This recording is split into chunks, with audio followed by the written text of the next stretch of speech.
আব্বু একবার কয় কেন পড়তে বসিস না, আম্মু একবার কয় কেন লিখতে বসিস না। কি করে বলি আমি পড়ালেখা ভালো লাগে না, ভালো লাগে না। আমি যদি বলি একটু করব খেলা, আম্মু বলে খেলবি কেন দুপুর বেলা।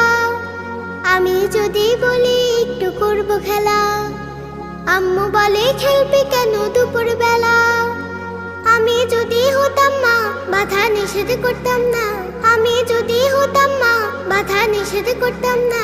আমার মেয়ে বলতো আমায় কত ভালো মা, কত ভালো মা। আব্বু একবার কয় কেন পড়তে বসিস না, আম্মু একবার কয় কেন লিখতে বসিস না। কি করে বলি আমি পড়ালেখা ভালো লাগে না, ভালো লাগে না। হঠাৎ যদি